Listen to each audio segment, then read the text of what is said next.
PT KB Pharma bekerja sama dengan radio kesayangan Anda mempersembahkan Sandiwara Radio Saur Sepuh. Disajikan oleh Procold, obat flu yang dulu dibeli dengan resep dokter, sekarang dapat dibeli bebas di mana-mana. Dan Kalpanax, obat penyakit kulit yang ampuh khasiatnya. Diproduksi oleh Haravana Record. Naskah karya Niki Kosasih. Hiasan musik dan sutradara Indra Mahendra.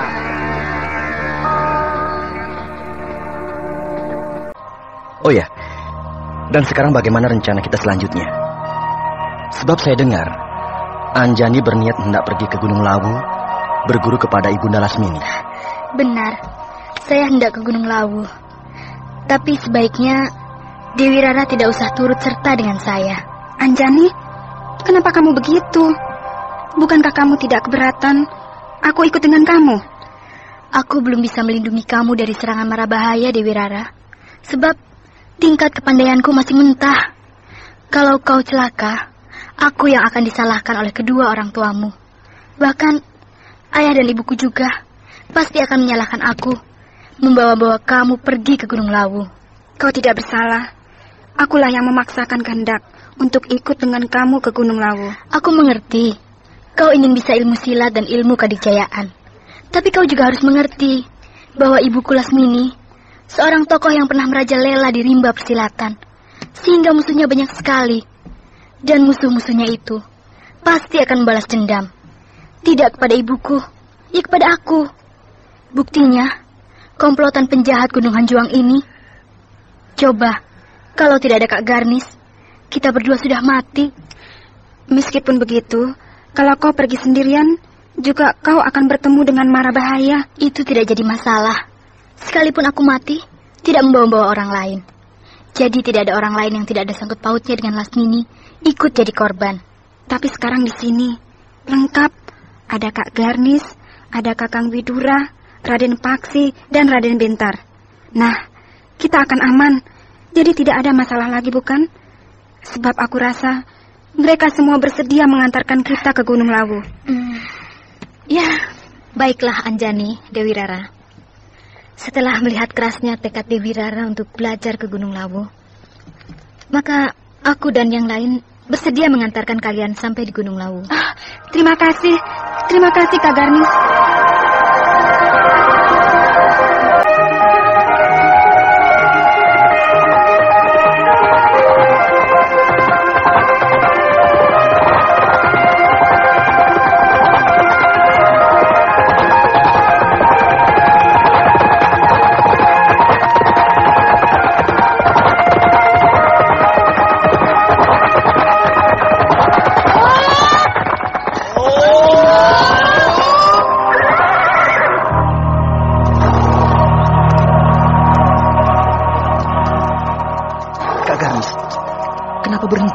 Kita berkuda lama sekali, 1 hari penuh.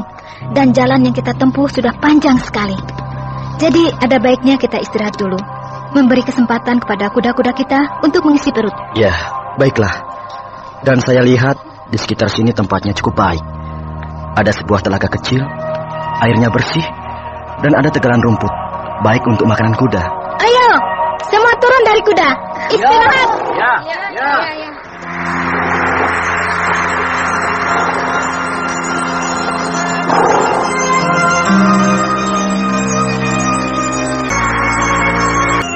Garnis, kau ini bagaimana? Disuruh mencari Dewi Rara untuk dibawa pulang kembali ke Madangkara, malah kau antarkan dia ke Gunung Lawu. Sabar, Widura. Aku sedang mencari kesempatan untuk bercakap-cakap berdua dengan Dewi Rara. Untuk menyampaikan pesan ibunya yang menyuruhnya pulang kembali ke Madangkara. Ya, dan itu perlu disampaikan dengan halus. Jangan kasar. Sebab saat ini Dewi Rara sedang bergairah sekali belajar ilmu kepandaian. Aku tidak mengira Dewi Rara Amiyati, kembang keraton Madangkara yang cantik jelita, lemah lembut, halus, dan agak pendiam, bisa punya kemauan yang keras. Ya, aku sendiri agak terkejut. bahwa di balik kelembutannya menyimpan suatu watak yang keras. Iya.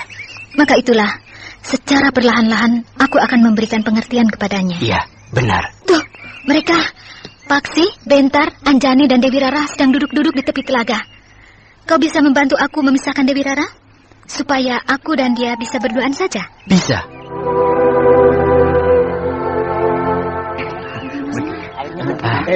Itu bagus sekali tuh. Asik benar duduk-duduk di tepi telaga. Mari duduk sini. Tidak tergiur untuk berenang di air telaga yang bening dan jernih seperti itu? Masih berkeringat, Kakang.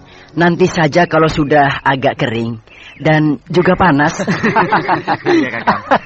Iya, memang. Panas-panas mandi di telaga kurang enak. Iya, Kakang. Nanti saja kalau udara sudah agak teduh. Ya, oh ya, Dewi Rara. Iya, Kakang Widura. Garnis mau pinjam ikat pinggang. Boleh, saya bawa ikat pinggang rotan 3. Kak Garnis boleh memakainya. Silakan pilih saja. Ikat pinggang Garnis putus waktu bertarung dengan komplotan penjahat di Gunung Hanjuang, sehingga kesulitan untuk menyelipkan pedang. Boleh, Kakang, sebentar saya ambil di keranjang. Ya.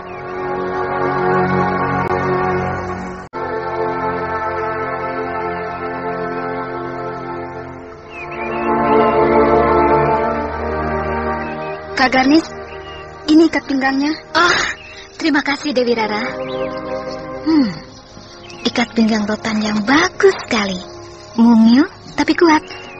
Saya belinya di Kadipaten Singkur. Oh ya? Ikat pinggang rotan buatan Kadipaten Singkur memang terkenal. Buatannya bagus dan kuat. Ketika ayah saya berkunjung ke Kadipaten Singkur, saya ikut dan membelinya. Ya. Dewi Rara, kau pernah berjumpa dengan Lasmini?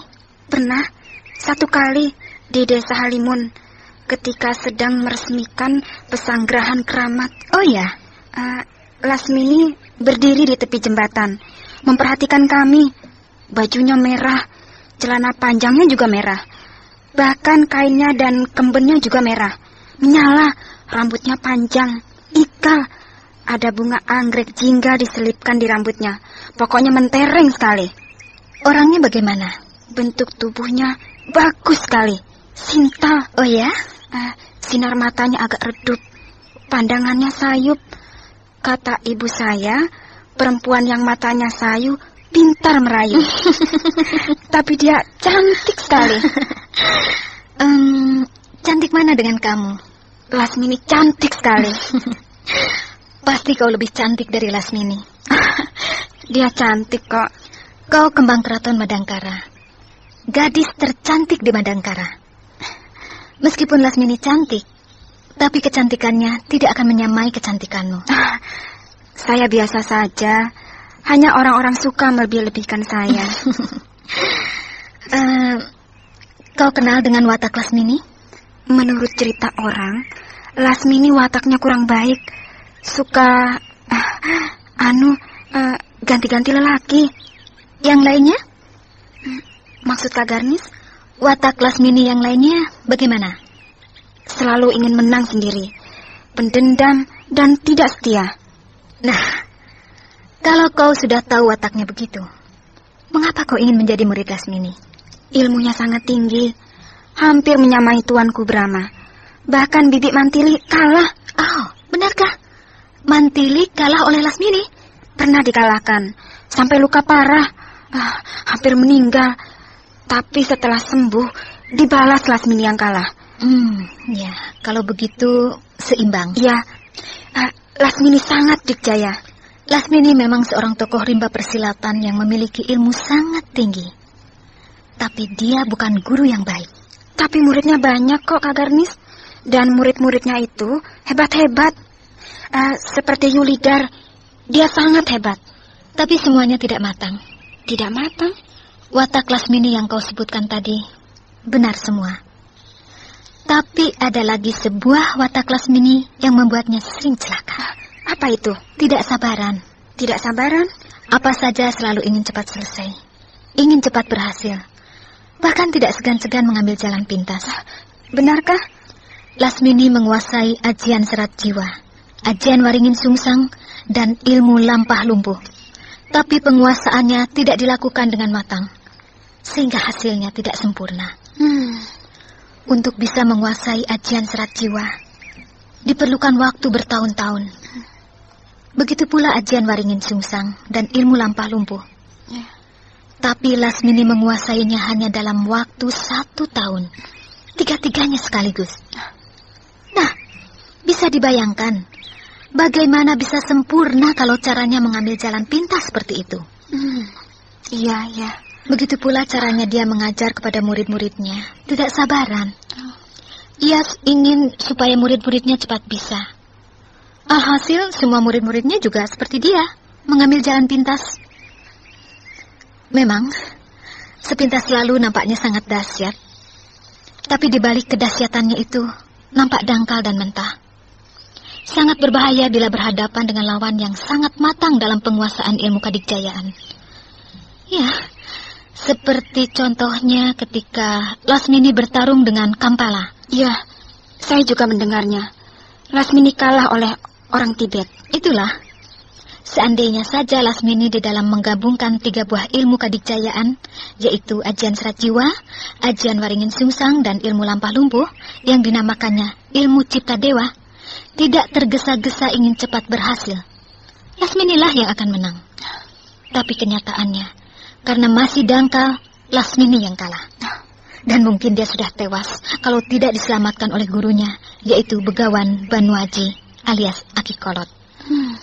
Nah, seorang tokoh yang sakti mandraguna belum tentu bisa menjadi guru yang baik. Artinya seorang yang hebat belum menjadi jaminan akan menjadi seorang guru yang hebat pula.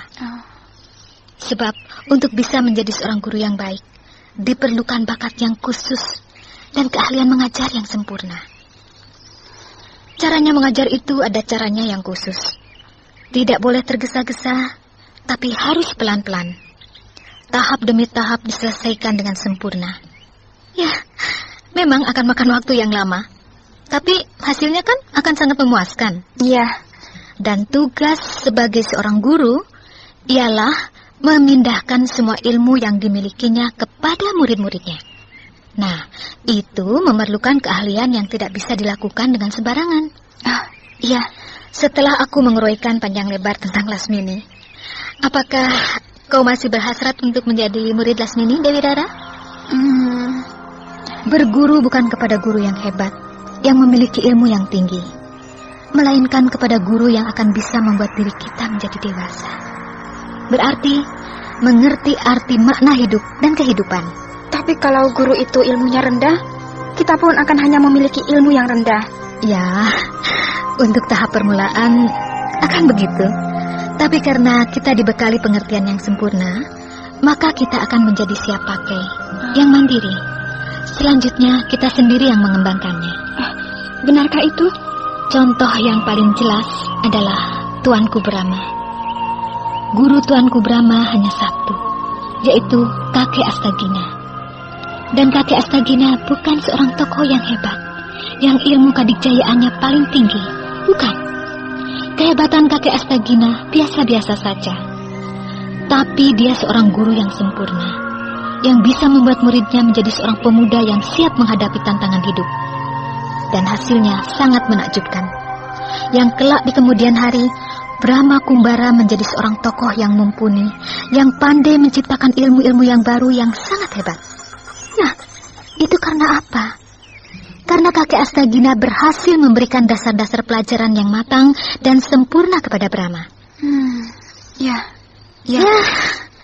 Hari sudah senja. Besok kita lanjutkan percakapan kita ini, ya? Ya. Ya, baik Kak Garnis.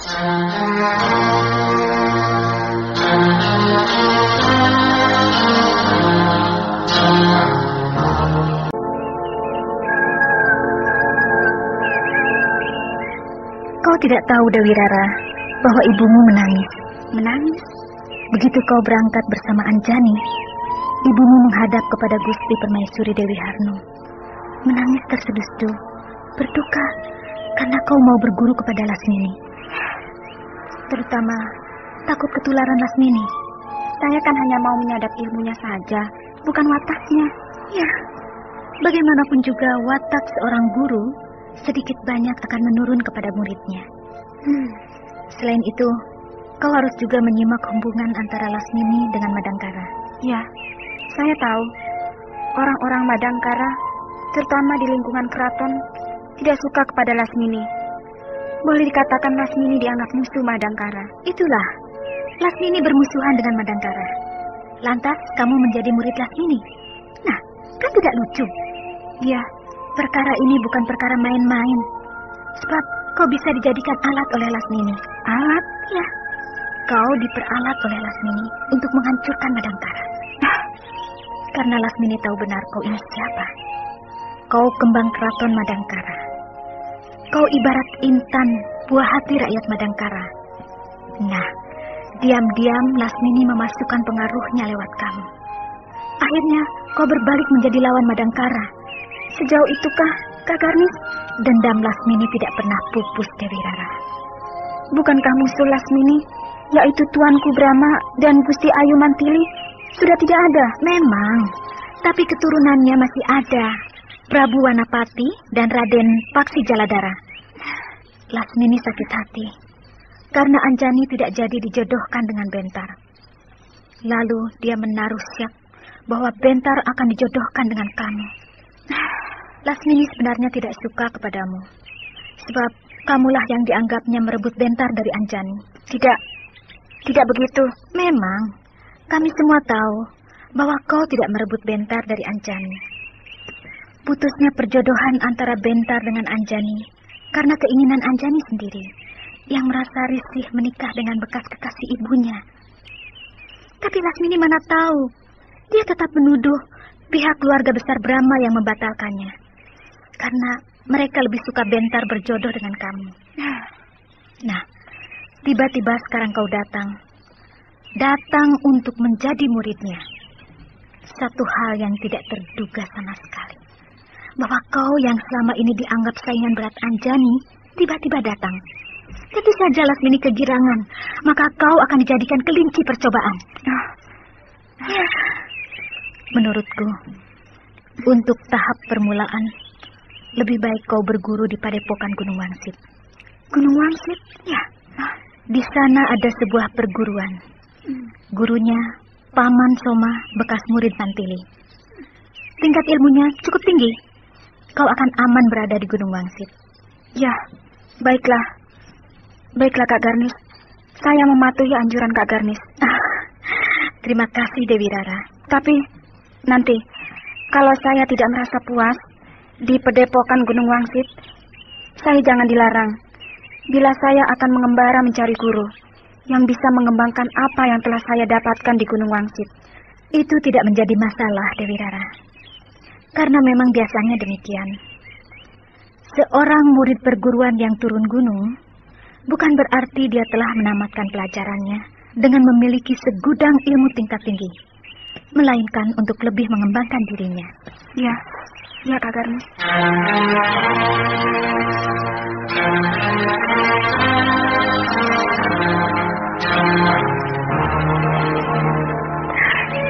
Terima kasih, Kak Garnis.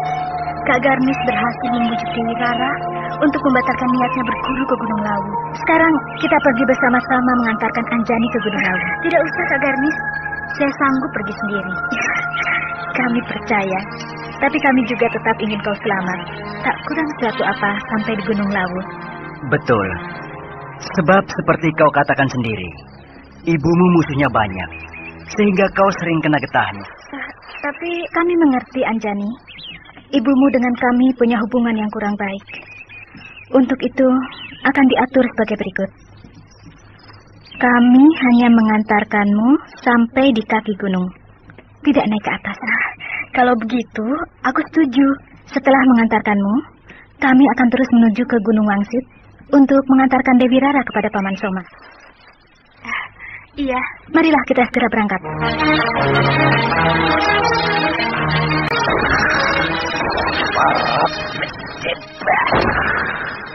Keparat. Rupanya si Gonjor sudah tahu bahwa kita mau datang untuk melabrak dia. Lantas dia kabur dan kita hanya menemukan rumah kosong. Pasti dia pergi ke Kademangan Jongklok untuk minta bantuan pada Demang Jongklok. Kita hajar terus. Masa bodoh? Aku tidak takut pada si Demang Jongklok. Aku juga tidak takut. Ayo kita kejar si Gonjor ke Kademangan Jongklok. Oh! Oh! Siapa itu yang berteriak-teriak? Guru! Guru! Si Bongkol, anak buah si Kurat dan si Sukon muridku.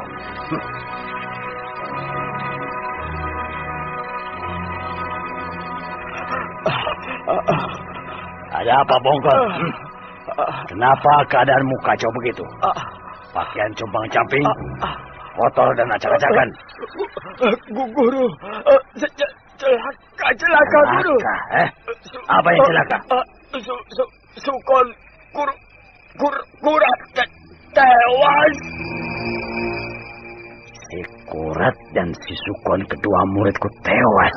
Iya, dibunuh oleh Bentar dan Paksi. Apa? Setelah guru pergi, tak lama kemudian datang 3 orang laki-laki. Bentar, Paksi, dan Widura. Mereka mengamuk mau membebaskan 3 orang gadis yang kami tawan, Guru. Terjadi pertempuran. Mereka terlalu hebat. Kami hancur. Semuanya mati. Hanya saya dan si Bungkul yang selamat, Guru. Betapa. Aku pecahkan kepala si Bentar dan kawan-kawannya. Di mana dia sekarang mereka itu? Tidak tahu, Guru. Sebab ketika saya meloloskan diri, mereka masih berada di Gunung Hanjuang. Kembali ke Gunung Hanjuang. Pasti mereka belum jauh dari wilayah sekitar gunung itu. Keparat. 2 orang muridku binasa. Mereka harus membayar hutang nyawa. Berangkat!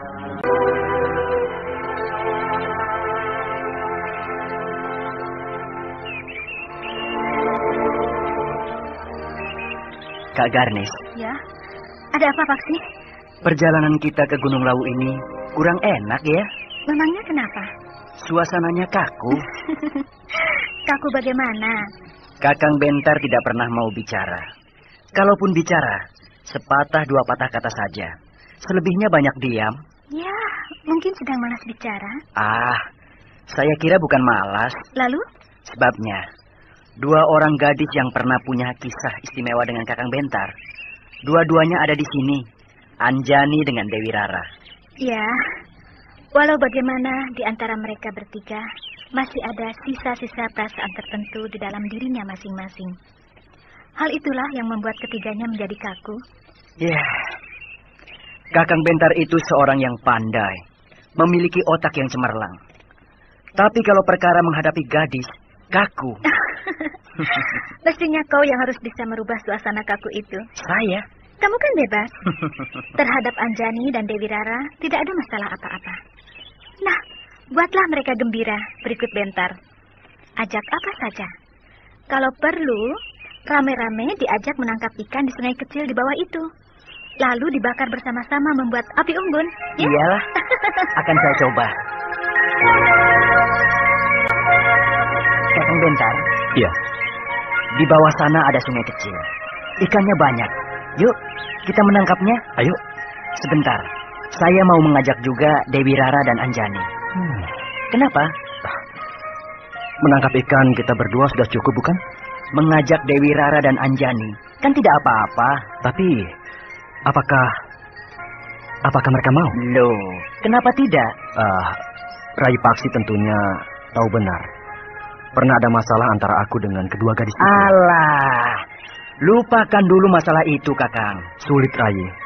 Buktinya di sepanjang perjalanan yang sudah kita tempuh, hampir 4 hari, mereka tidak mau berbicara dengan aku. Sebab Kakang Bentar sendiri juga begitu, kan? Tidak mau mendekati mereka. Aku tidak berani, Rai. Sebab anggapanku, mereka sudah tidak mau lagi kenal denganku. Terutama Anjani. Nampaknya dia benar-benar benci kepadaku. Menurut saya tidak, Kakang. Anjani hanya malu dan sungkan. Maklum, Perempuan tentu perasaannya sangat halus. Pembatalan perjodohan antara Kakang Bentar dengan Anjani, mau tidak mau akan membekas di hatinya. Dan itu akan sulit untuk dilupakan, Kakang Bentar. Justru itulah, daripada hanya akan membuat dia terluka, lebih baik aku tidak mendekati dia. Walaupun hanya sekedar untuk bercakap-cakap sebagai teman biasa. Pembatalan perjodohan itu diselesaikan dengan baik-baik dan penuh persaudaraan. Semua pihak dapat menerimanya dengan penuh pengertian. Jadi saya kira Anjani akan mengerti pula hal itu, Kakang. Rai Paksi. Iya. Pada kenyataannya, tidak semudah itu. Buktinya, suasana antara aku dan dia sangat kaku. Bagaimanapun juga harus ada yang memulai, Kakang. Dan tidak mungkin mereka yang mulai. Sebab mereka perempuan. Jadi Kakanglah sebagai laki-laki yang harus memulai. Saya akan mencobanya. Tapi sebelum itu, cobalah oleh Rai Paksi terlebih dulu. Sebab terhadap Rai Paksi, mungkin mereka akan terbuka. Iya. Baiklah, Kakang Bentar.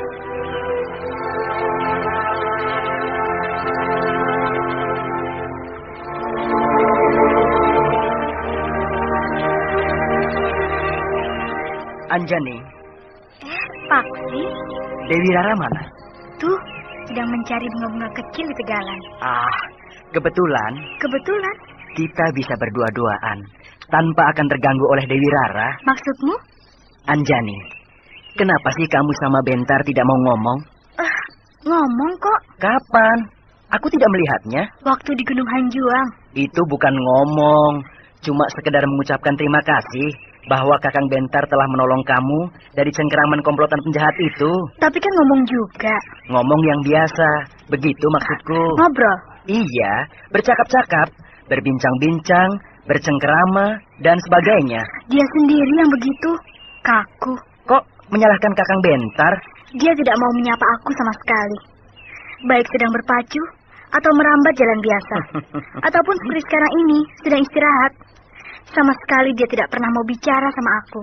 Nah, aku kan malu kalau harus menyapa duluan. Kok malu? Loh, kalau tidak digubris, diajukan begitu saja, mau ditaruh di mana mukaku ini? Aku kan tidak mau direndahkan, seperti mengemis-ngemis sama dia. Kamu ternyata keras juga. Bukan begitu, Paksi. Tapi... Kalau begitu, kamu masih punya perasaan tertentu kepada Bentar. Perasaan tertentu bagaimana? Bahwa kau masih mencintai Bentar. Paksi, kok jadi bicara soal cinta? Habis. Mau bicara soal apa lagi? Aku sendiri jadi bingung kok. Yang jelas-jelas mencintai Bentar itu Dewi Rara. Kau jangan melemparkannya kepada orang lain, Anjani. Kenyataan kok. Tapi aku juga tahu, cintamu pada Bentar belum pupus sama sekali. Raden Paksi Jaladara, saya tidak mau perkara itu diungkit-ungkit kembali. Lebih baik, saya berangkat sendiri ke Gunung Lawu. Tidak usah diantar rame-rame begini. Jangan marah. Jangan marah. Segitu saja naik pitam. Tapi kenapa kau mendesak aku? Bukannya mendesak Dewi Rara. Seharusnya Dewi Rara yang kau desak. Iya. Baik.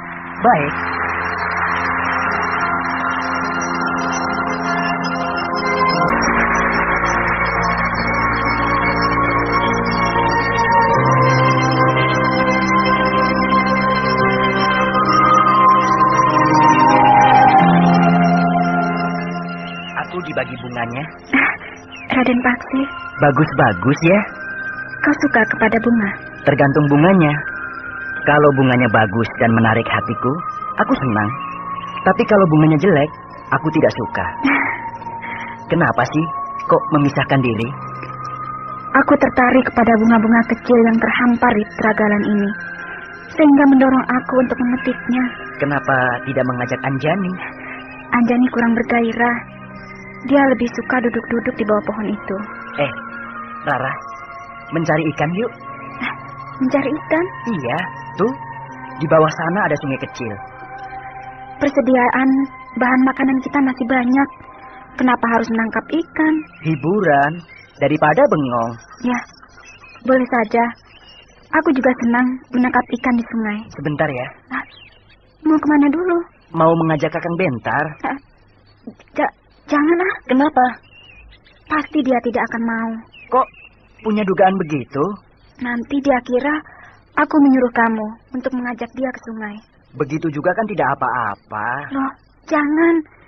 Kalau ada aku, pasti dia tidak mau. Nah, kalau cinta, ya begitu itu. Malu didekati oleh orang yang dicintainya. Tidak, aku sekarang sudah tidak mencintai dia. Bohong. Kalau tidak cinta, kenapa harus malu? Biasa saja kan? Bukan begitu masalahnya. Raden, saya hanya ingin tidak mau disebut pengemis cinta. Memang tidak kok. Aku tahu benar kau tidak mengemis cinta kepada Kakang Bentar. Sikapmu selama ini kepada Kakang Bentar wajar-wajar saja. Tapi dia angkuh. Dan karena sikapnya yang angkuh itulah orang-orang selama ini beranggapan bahwa aku yang mengejar-ngejar Bentar. Rara, tapi kau memang mencintai Bentar, bukan? Ya, aku tidak mungkir. Tapi seperti yang aku katakan tadi, cintaku itu mulai pupus. Dan ternyata aku bisa. Buktinya aku pergi meninggalkan keraton Madangkara, pergi ke Gunung Lawu. Kau nekat, Rara. Karena kau ingin melarikan diri. Melarikan kekecewaan hatimu yang... Ya, bolehlah dikatakan begitu. Kalau Kakang Bentar berubah, bagaimana? Berubah? Dia mencintai kamu. Ayahku dan ibuku berkata bahwa Bentar termasuk jenis laki-laki yang mengabdi kepada cintanya. Dia bisa menjadi budak cinta. Jadi walau bagaimana, Bentar tidak akan bisa melupakan Lasmini. Cinta pertama Bentar ialah jatuh kepada Lasmini. Dan itu telah meninggalkan kesan yang amat dalam di dalam diri Bentar. Maka dari itu sulit bagi Bentar untuk dapat menerima perempuan lain. Termasuk aku dan Anjani. Itu terjadi puluhan tahun yang silam, Rara. Waktu itu Kakang Bentar masih terlalu hijau. Masih remaja. Sekarang Kakang Bentar kan sudah dewasa. Sudah lain. Semua orang beranggapan begitu. Cinta Bentar pada Lasmini, cinta kera. Tapi sebenarnya tidak demikian. Yang sebenarnya adalah cinta pertama yang tulus dan kudus.